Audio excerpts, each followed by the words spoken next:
It's time for the chip race.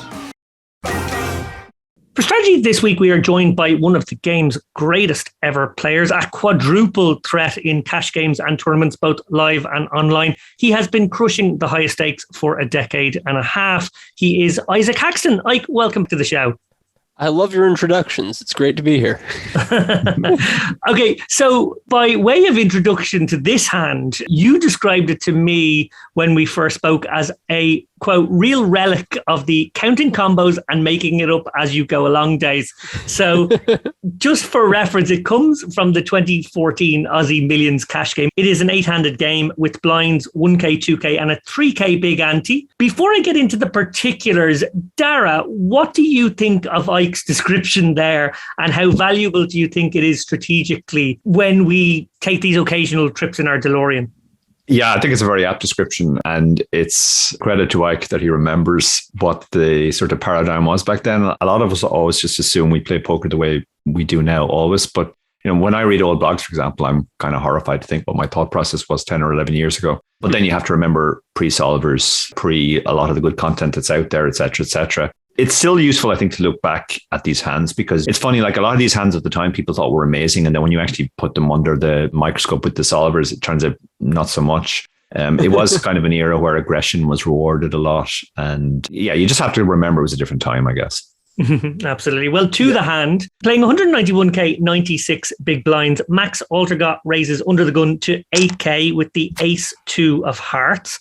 Under the gun 2, playing 221k, 110 big blinds, is Patrik Antonius. He calls with the king of clubs, jack of spades.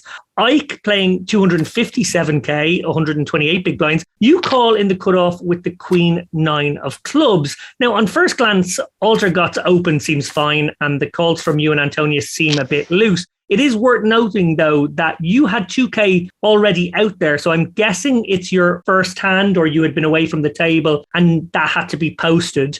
With a better price, that certainly brings a hand like queen 9 suited more into the picture. I had forgotten that I had posted in this hand, but yeah, if I had posted, then I think it's got to be a fairly clear call. Patrick's call is certainly looser than you would expect to see these days. And then, yeah, if I had not posted, mine is for sure as well, though maybe more reasonable if you know that Patrik is in there with hands as weak as king jack off. You're not dominated quite as consistently. Yeah, that makes a lot of sense.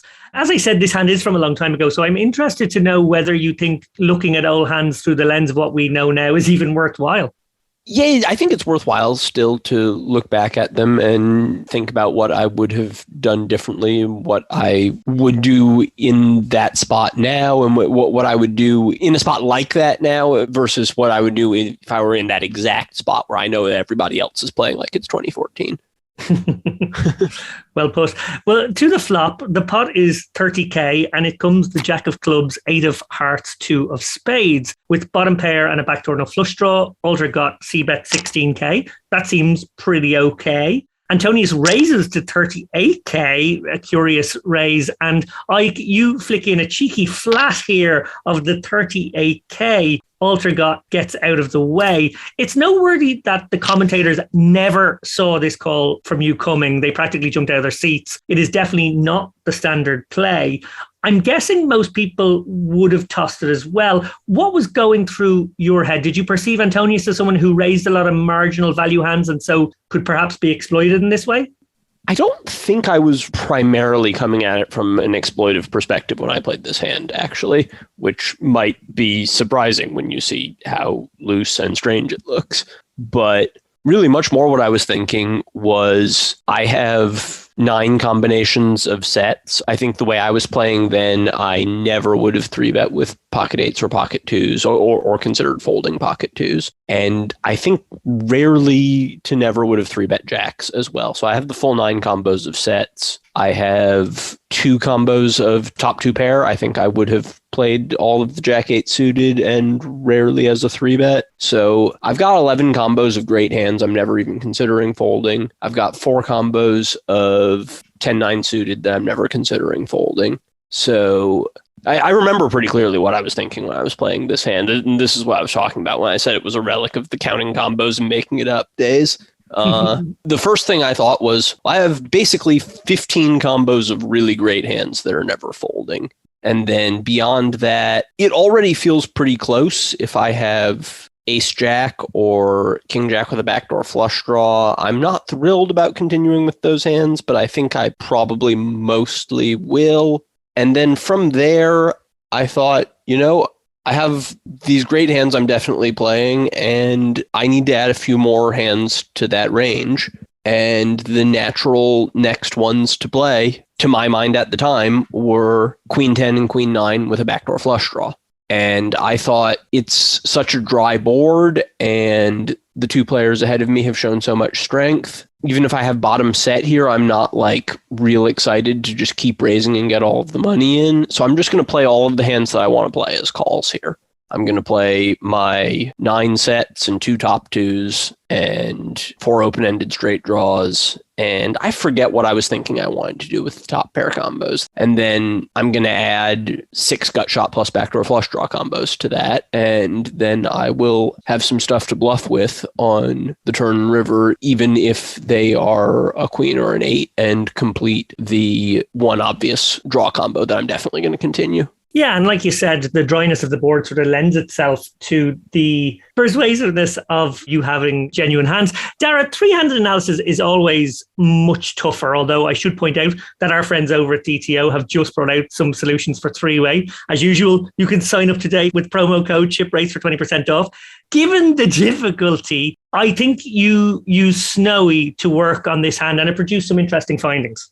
Yeah, well, three-way is always difficult, but you do see some constant patterns that come up time and time again, and some of them are also consistent to heads-up pots. And the one which I guess I thought was most relevant to this spot was that when the pot escalates to the point where it's possible we're going to be all in by the river, the solvers tend to favor hands that have some sort of backdoor equity at least, so that they can occasionally make hands that are big enough to play for stacks. So Patrick's raise just seemed kind of odd, because all he has is top pair and kind of nothing else going for him. Or he doesn't have a backdoor flush draw or anything. So that's the first point I would make. His raise is kind of odd, looked through the solver perspective. Especially facing such a large continuation bet, which was totally typical at the time. But I think nowadays you would see the first player to act there, I think, checking extremely often. And then when they do bet, very often using something closer to quarter or third pot.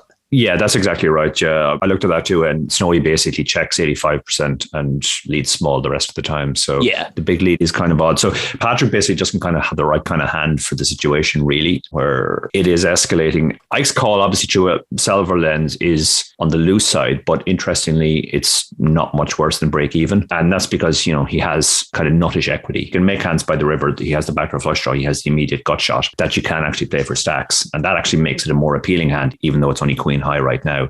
That's a part I thought I had got right in retrospect, is that after the obvious very strong hands, this really is one of the first that you want to add. Yeah. I guess substantially worse than Queen 10. And I think that's what's most fascinating about this. On first glance, it looks like a wild overcall, but in reality, as Dara just pointed out there, it loses, half a big blind? Half a big blind, I think. And that's assuming Patrick is playing correctly, which he isn't, because he's not supposed to have raised his hand. So if we can further extrapolate that he has certain hands like that, which just can't face heat on later streets, or that he's going to play later streets, maybe a little bit too stationy, which I'm slightly spoiling the turn now, but that can definitely push it into the profitable column. The second part worries me a bit, actually. I'd prefer he not play the later street stationy, I think, if I'm going to continue this hand. It can often be the case that if you want to convince somebody you have a set, which I suppose is what you're mostly hope that they won't get too sticky and make you put in the river bet. Well, actually, on that point, like when I say stationary, I mean, really what we would like him is to be too stationary on the turn and to fold too much on the river. Yes, that would be ideal.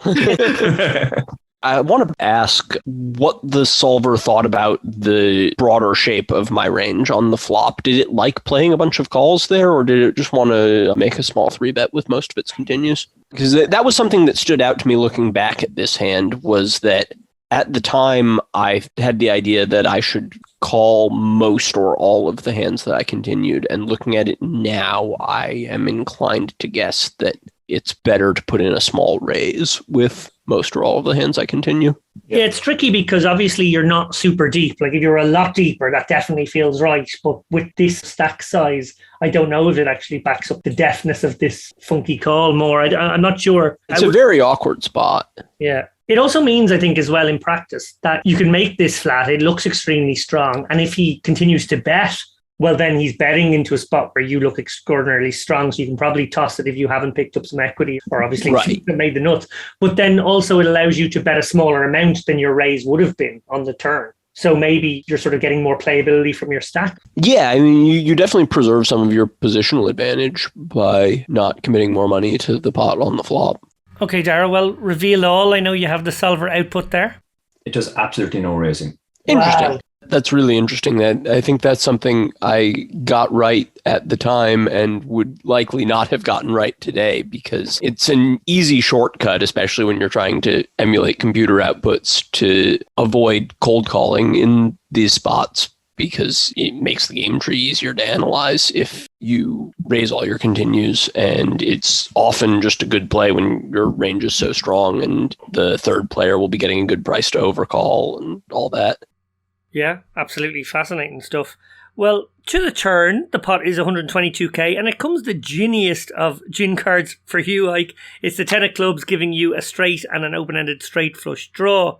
Antonius checks, and you bet 40k. Antonius calls. I've got to say that on such a dry board, the alarm bells would have been going off in my head. Clearly, Antonius knew you were capable of such moves and including such hand types in your range. Was there a particular dynamic between the two of you that you think plays into this hand? I'm trying to remember how much I had played with Patrik actually by that point. It's been quite a bit since, but I don't think we had played all that much together at that time. He had kind of moved away from Highstakes No Limit Online before I got there. By 2008 or so, when I was playing very big No Limit Online, he was primarily a PLO and mixed game player. And then I think we played a little bit in tournaments and stuff. And I only started to play a lot with him when I started playing live mix games in Vegas in the last 5 or 7 years. So I don't know that we had all that much experience together. I mean, clearly we knew who each other were and had played, I don't know, probably at least dozens of hours together, but not a huge amount. Okay. Well, Dara, again, looking at the solver analysis, what is the recommended line for each player? Yeah, well, the bet is obviously standard. I don't think there's too much to discuss there, but I do think Patrik just has to give up now. He still has the same problem that he's kind of like his hand really can't face further heat. If he calls here, he's drawing to a check on the river and just hoping his hand will be good. But given how many hands he could be drawing dead against, including the one that Ike has, I think, and the solver backs this up, it's just a clear get out of dodge point for him. I think if he thinks about his overall range, like he also just has one of the worst hands. I mean, he shouldn't even have raised his hand on the flop. So therefore, he's definitely towards the bottom of his raising range, whatever that is in practice. Even the bluffs have largely picked up a bunch of equity by this point. If he has king, queen, or ace, queen, those are both open-enders now. Or, you know, even something like queen 10, I'd be more excited about continuing than his hand, probably. Yeah, absolutely agree. And on the solver backs that up, the solver does just fold down and thinks that the call is losing fairly significantly. To the river, the pot is 202k and it comes the 6 of diamonds. Antonius checks and now you go all in effectively for his remaining stack, 135k. He folds. Dara, I'll start with you this time. What does Snowy like to do in each player's shoes? The check is standard, obviously. To be honest, we should have been out of the hand by now. Snowy prefers a smaller size, allowing him to do some bluff shoving, I guess, and maybe some more cry calling. Obviously, the shove is fine. The shove is profitable as well. Facing the shove, Patrik has a very, very clear fold, and he does finally throw his cards away. He did indeed. Well, so I can kind of want to guess some more analysis from you here. Maybe arguments can be made for a different river sizing, but clearly you have a bet with the nuts, and he definitely has a clear as day fold, as Dara said. The interesting part of this hand is how you executed a semi-bluff play by flatting on the flop with a gutter, an over, and a backdoor. It's a really above the rim type of line, which now is sort of backed up by the solvers to some extent. Obviously, strictly speaking, in a GTO vacuum, it may have just about tossed it, but it certainly, as you pointed out, was like the next hand to add in type of thing. As a final word, I want to return to what you said to me when I brought this hand to you. Can you talk about the notion of counting combos and improvising and how effective it was, both as an exploit versus people who would have thought like, oh, wow, that's definitely a set, but also how, even if strictly speaking at equilibrium, the flop call loses money, it's still the right type of hand to choose for semi-bluffs. Yeah, I mean, this hand is a really good example of how I was thinking about things at that time. You can kind of see the steps very clearly, that I start with that list of hands that I'm definitely not going to fold. And then I think, do I want to call them or do I want to raise them? And I decide I'm going to call them. And then I think, okay, I've got these 11 pretty nutty hands and 4 pretty nutty draws. And I'm definitely going to call all of those hands. And then you can sort of start doing a little bit of an equilibrating exercise in your head and think, well, what would my opponent do if my range was face up as those 15 combos, 9 sets, 2 top 2s, and 4 open enders? And, well, they would basically just check fold everything on the turn. So it stands to reason I get to play a few more hands. I probably get to add a few top pair combos that I'll just check behind against a check and try and get to showdown if I think that those hands are good often enough to try to do that. And then I get to add a few of the nuttiest draws that I can find. And so Queen 10, Queen 9 come in there, and you have kind of a crude but logical strategy there for how to build the range and how to approach the later streets after you do it. You know how many value bets and bluffs you have on different cards, and you can think about a frequency to follow through with your bluffs on those different cards in light of that information. I don't think I was explicitly randomizing much, if ever, at this point, but I probably would have come up with a way of picking which combos to play as pure bets or pure checks on the turn river on different cards for various reasons. Something like I might prefer to bet the turn with the floats that match the suit of the top card because I want him to have raises with top pair and a backdoor flush draw. So if the jack of clubs is on the board, if it's jack of clubs, 8 of spades, deuce of hearts, I'm going to want to bet the turn with the clubs so that he can have top pair or a bluff with backdoor flush draws a little bit more often, that sort of thing. Yeah, that's a wonderful breakdown of how you apply, I guess, a sort of a similar logic to what you were doing then, but now with maybe the benefit of some of what the solvers have taught us and a bit more experience. It's just such a fascinating hand. Look, it has been great fun taking this walk down memory lane with you. The hand was certainly wild on the surface, but actually deep down it revealed an awful lot of interesting talking points and a hand certainly worth taking a deep dive into. Darragh O'Kearney, thank you very much. Thank you. And Ike Haxton, thank you so much. Thanks for having me.